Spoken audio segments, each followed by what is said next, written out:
Hagamos un corte de caja en lo que el actual gobierno ha realizado ahora que se ha entregado el primer informe de la jefa de gobierno capitalino, Clara Brugada. Haremos un ejercicio de opinión y de contraste de información con el siguiente esquema que hoy protagonizarán Xochitl Bravo, coordinadora de Morena. Xochitl, diputada, bienvenida. Muchas gracias, Muchas gracias, buenos días. Y también Diego Garrido, vicecoordinador de Acción Nacional en el Congreso Capitalino. Diputado, bienvenido. Muchas gracias, muy buen día. Gracias por estar con nosotros. El ejercicio será de la siguiente manera. Vamos a revisar los tres temas relevantes por ahora: seguridad, educación, lluvias, baches, servicios urbanos. También educación. Cada invitado tendrá 1 minuto de exposición por cada tema. Luego habrá tiempo para contrastar ideas o por alusiones personales. Así es que comenzamos a partir de este momento. Tendremos incluso un reloj para que no haya dudas del tiempo, sea lo más equitativo posible este ejercicio, democrático, republicano, plural. ¿Les parece bien? Muy bien. Claro que sí. Comencemos con el tema de la seguridad. Diputada Xochitl, por favor, ¿cómo vamos? Llamaba la atención, por cierto, un dato que mencionaba el secretario de Seguridad: la reducción de los delitos en la Ciudad de México en un 50%. En un 50%. Pues primero decir que el asunto de la seguridad no es un tema aislado, son muchos temas multifactoriales que tienen que ver con este desafortunado problema que aún se vive en la ciudad. Primero hay que reconocer que tenemos problemas, sí existen, pero tenemos que también generar las condiciones, no solamente en el gobierno de la ciudad. También se tienen que generar las condiciones en coordinación con las 16 alcaldías, pero también con modificaciones a diversos ordenamientos en el Congreso de la ciudad.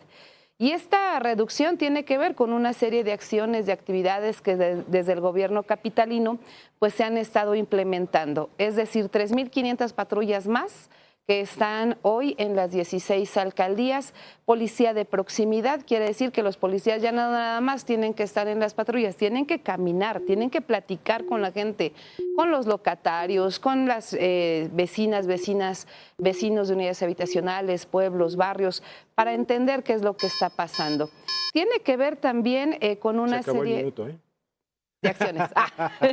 Se acabó el minuto. Pueden ver por ahí nuestro reloj de horizonte para medir el tiempo, pero tendremos oportunidad, Claro tenemos algunos que sí. minutos para poder. Diputado, por favor, adelante. Gracias. Es el problema número uno que todos los capitalinos exigen ya resolución. No ha habido avances y se agrava cuando hay señalamientos del gobierno de Estados Unidos que dicen que hay un narcogobierno y un narcopartido. Y peor aún cuando Stephen Miller, también asesor principal del presidente Trump, señala que en la Ciudad de México es muy peligroso y que incluso también hay asociación del gobierno con el crimen organizado. Y esto resulta gravísimo porque sí, venimos de una herencia de un sexenio, el más sangriento en la historia, cuando tuvimos más de 200,000 homicidios dolosos en ese sexenio. Y lamentable porque también no ha habido una respuesta tajante, directa a los problemas. Por ejemplo, cuando Adán Augusto y su jefe de policía tenían la creación de una célula delictiva, o cuando el ex jefe de policía de la Ciudad de México en el gobierno de Claudia también tiene ficha roja del Interpol y es perseguido como prófugo Jesús Horta. Ante eso, estamos desamparados con un gobierno que no ha tenido una claridad para atacar el crimen organizado y la seguridad de la ciudad. 1 minuto cumplido. Muchas gracias, Diego. Entremos al tema de los servicios urbanos, baches, socavones, lluvias intensas, extraordinarias, históricas. ¿Qué es lo que está haciendo el gobierno de la Ciudad de México? ¿Cómo se ha venido preparando para esto? Xochitl, por favor. Primero decir que en Morena no se le va a permitir absolutamente a nadie por estar por encima de la ley. Ese es un principio que nos rige a nosotros y a nosotras. Segundo, el tema de los servicios urbanos, que sí tiene que ver con baches, con socavones. La jefa de gobierno ha implementado diversas acciones y programas. Discutíamos en el Congreso de la Ciudad que tiene que ser un tema tratado de la colectividad, es decir, vías primarias, gobierno de la ciudad, bachetón, pero también se está haciendo el bacheo nocturno y en octubre se empieza la repavimentación de todas las avenidas. En el Congreso aprobamos un 8.8% más para las alcaldías, que eso tendría que estar siendo complementado también con estas acciones. Al final del día, todo esto es en un tema de ayudar a la gente de la ciudad. Entonces, pues desde acá estaremos observando. Muchas gracias, diputada. Diego. todos los que nos están viendo saben de la falta de infraestructura, del abandono que tenemos en esta ciudad, y ya no le pueden echar la culpa al gobierno pasado, porque ellos son el gobierno pasado. Y no llevan gobernando 6, 7 años, llevan gobernando esta ciudad 30 años, y en 30 años no le han metido un solo peso a la infraestructura hídrica, por eso ahí se va el 40% del agua potable, por eso ahí se dan las inundaciones, por eso los baches ya se convirtieron en socavones, y por eso tenemos un abandono terrible de este gobierno. Lamentablemente, de 2018 a 2024, el gobierno de la ciudad le quitó más de 5,000 millones de presupuesto a la infraestructura hídrica. Y a Conagua, por ejemplo, a nivel federal le redujeron el 43% del presupuesto. Es decir, no les importa meterle el mantenimiento de las tuberías que están colapsando este sistema, y por eso tenemos el metro inundado, tenemos todas las avenidas inundadas, y este gobierno no le ha querido meter ni un solo peso. Lamentablemente, ante el reclamo que nosotros hacemos de que ya tapen los baches y no hay inundaciones, este gobierno solamente le echa la culpa ahora a las alcaldías. Hay que recordar que el gobierno de la ciudad tiene el 90% del presupuesto y las alcaldías solo el 10%. Que se pongan a trabajar ya por fin. Gracias, diputado. En tema de la educación pública, acabamos de hacer contacto con el secretario de Educación mexiquense, hablando sobre un operativo de revisión de mochilas en las escuelas para evitar la introducción de armas de fuego y cualquier cosa que no deben de introducir los chicos y las chicas en las escuelas del Estado de México. ¿Qué pasa aquí en la Ciudad de México? ¿Cómo lo está retomando el gobierno de la ciudad y las autoridades actuales, Xochitl? Pues primero combatiendo la corrupción de manera frontal. Hoy el recurso público, que es el recurso de la gente, se utiliza en lo que la gente necesita. Eso es principal, eso es primordial, porque solamente con palabras la realidad no cambia. Y decir que la aprobación de la jefa de gobierno en esta ciudad de más del 70% quiere decir que la gente sabe que las cosas se están transformando, porque el discurso político es uno, la acción de gobierno es otra. Y para muestra, este botón, educación, eje principal de la cuarta transformación. Se están implementando diversos programas en las escuelas públicas. Mi beca para empezar, que por cierto el PAN no votó, derecho a que las niñas y los niños tengan una mejor calidad de vida. La escuela es nuestra, inversión directo en las escuelas. Escuela Utopía, actividades extracurriculares. Entonces, esta es la realidad de la ciudad, inversión pública. Gracias, diputado. Muchas gracias. Gracias, diputada. Diego, sobre el mismo tema. El PAN ha votado todo a favor para que todos los programas estén a nivel constitucional, a rango de ley, y que no les mientan. El PAN está a favor de los programas sociales. Eso es falso, de que el PAN no quiere dar apoyos, y sobre todo a los niños. Nosotros decimos que se dé transporte público gratuito a todos los estudiantes. Morena no ha querido aprobar la reforma que ya propuso en el Congreso para una reforma constitucional. Y bien, ustedes dicen que el 70% de aprobación, pero no se dejen engañar tampoco. Tenemos el 48% de los votos para Morena y aliados y el 47% de los votos para la oposición en las pasadas elecciones. Pero vamos al tema, educación. Una reducción del presupuesto del 3.36% de 2018 a 2024. Claudia, la ahora presidenta, cuando fue jefa de gobierno, le bajó el presupuesto de la infraestructura educativa de todas las escuelas, y las escuelas están ahí abandonadas. Todo aquel que lleve a sus hijos a las escuelas públicas sabe que los baños están mal, que los pupitres están mal, que las paredes están casi cayéndose. Necesitamos más inversión en ello, y sobre todo también entrarle al tema de estancias infantiles para atender a la primera infancia, a los niños de 0 a 3 años también. Muchas gracias. Bueno, cumplimos con el tema de nuestro reloj y el minuto de exposición en los 3 asuntos relevantes por ahora. Sabemos que hay mucho más en una capital tan grande como esta, muchísimas. Pero entonces, regresamos para ser más abiertos en el tema de la seguridad pública. En la primera exposición, la diputada Xochitl Bravo nos comentaba sobre lo que se ha hecho, también los puntos relevantes de los pendientes que se tienen en materia de seguridad. Me llamaba la atención, diputada, el caso de las responsabilidades de las alcaldías en este punto. Por favor.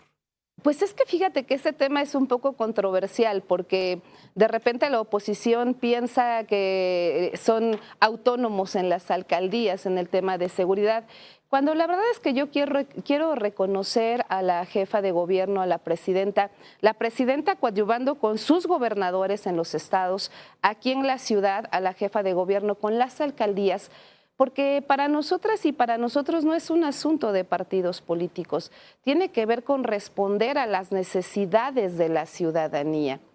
¿Qué está pasando? Cuando se presentó el programa de proximidad, estuvieron los alcaldes de la oposición y ustedes pueden ver que en todas las calles de esta ciudad, las 3.500 patrullas están colaborando para que la gente se sienta segura, sepa que se está transformando. Por eso hoy los policías están en la calle. Más allá del discurso político, los hechos, lo que la gente ve, lo que la gente percibe, es lo importante. Hoy veía una entrevista, una encuesta en El Financiero, que no nos quieren, por cierto, donde decían que la seguridad ha aumentado en un 50%. Eso no lo decimos nosotros, se dice allá afuera. Entonces, me parece que en este tema de la seguridad hay que decir que falta, sí, indiscutiblemente. Muy bien. Pero se está trabajando. Gracias, diputada. Diego. Lo primero que tenemos que hacer es aceptar cuando hay un problema. Y si ellos siguen diciendo que todo está bien y que ya la gente vive segura, realmente nunca van a reconocer el problema y por tanto la gente, todos seguimos viviendo con miedo a salir en la noche, a ir por una calle oscura o tener que vivir enrejados y con cámaras en nuestras casas. Mira, yo nada más te pongo un ejemplo de lo que sucede diariamente.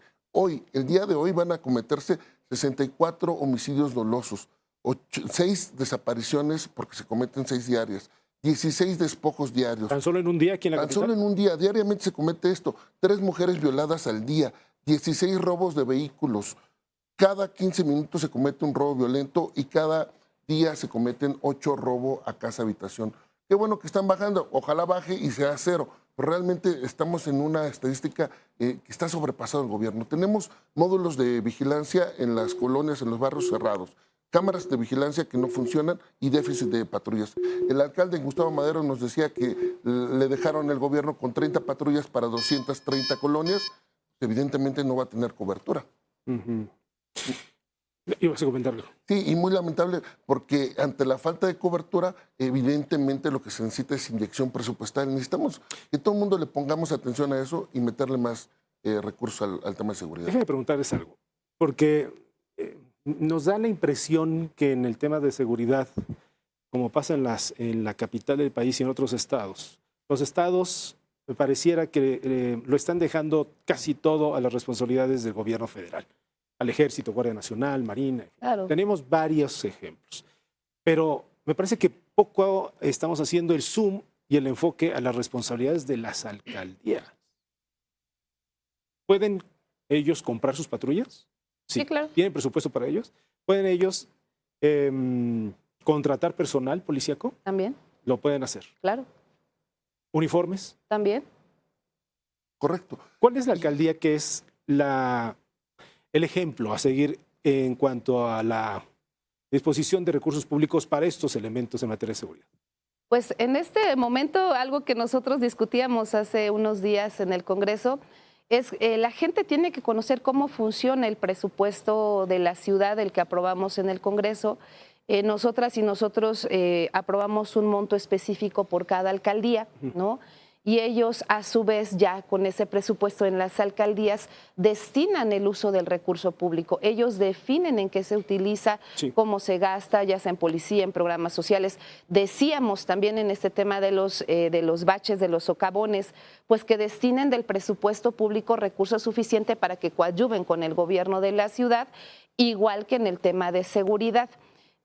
Y afortunadamente también, y queremos invitarles a todas y todos, ya va a empezar en meses próximos las mesas de trabajo donde los alcaldes van a ir al Congreso de la Ciudad de México a platicarnos del presupuesto que aprobamos el año pasado, en qué lo van a utilizar. Y eso nos va a dar elementos y parámetros para saber qué presupuesto se aprueba para el 2026. Pero por supuesto que lo puede hacer, solamente se necesita voluntad política.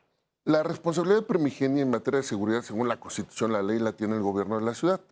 No tienen mando los alcaldes, pero sí pueden contratar más policías, más unidades vehiculares, más infraestructura de vigilancia de policial. Sí lo pueden hacer y gracias a programas exitosos como Blindar BJ o Blindar Miguel Hidalgo, que el alcalde Mauricio Tavi y el alcalde Luis Mendoza están haciendo, es que los índices de percepción de seguridad han crecido sustancialmente en estas alcaldías gobernadas por la oposición, pero también es gracias a la interlocución y coordinación que tienen con el secretario de Seguridad porque también hay que trabajar juntos. Por supuesto, no, bueno. Es lo que pedimos todos. Tenemos un enemigo en común. Exacto. Así es. Y no somos los partidos ni los colores, es la delincuencia que está allá afuera. Por eso criticamos tanto el que le den abrazos y que no los combaten directamente. Necesitamos entrarle de forma seria a este tema. Me quedé con la idea de que las dos mejores delegaciones en materia de seguridad son las panistas, ¿sí? Híjole, yo ahí tengo mis reservas, porque la realidad es que si salen a la calle de Benito Juárez o a Miguel Hidalgo, la percepción de la gente es totalmente distinta. Bueno. Pero coincidimos en que se tiene que trabajar en beneficio de la gente de manera colectiva y en conjunto, Congreso, Gobierno de la ciudad y las alcaldías, sin importar los colores. Pues la gente sí se siente mucho más segura en Polanco o en la del Valle que en Cuautepec de Gustavo Madero o en el Cerro de la Estrella de Iztapalapa, ¿verdad? O sea, no hay que, Es algo- no es hay algo que muy- porque utilizar esos Iztapalapa y términos. Gustavo Madero son las porque alcaldías con ¿Está mayores discriminando? índices. está discriminando, es que eso es lo que una realidad. caracteriza. ¿Por qué no invierten en desarrollo de infraestructura, en seguridad, ¿qué en creen? parques, jardines, en Iztapalapa o en Gustavo Madero? Las En tienen Iztapalapa abandonadas. existen utopías Las tienen abandonadas. gratuitos. En Benito Yo soy Juárez se diputado de cobra Gustavo toda. Madero y te puedo decir que está abandonado. Se nos termina el tiempo. Por eso es la distribución del tiempo. Sí. Muchas gracias a los dos. Muchas Muchas gracias a los gracias. dos. Gracias por estar con nosotros, diputados. Muchas gracias. Y estaremos, por supuesto, muy de cerca en el seguimiento informativo de su trabajo en el Congreso. Muchas gracias, diputada Xochitl Bravo. Gracias, diputado Diego Garrido. Gracias a los dos. Que tengan un Qué gusto, estupendo Héctor. fin de semana. Gracias, a todos. Héctor.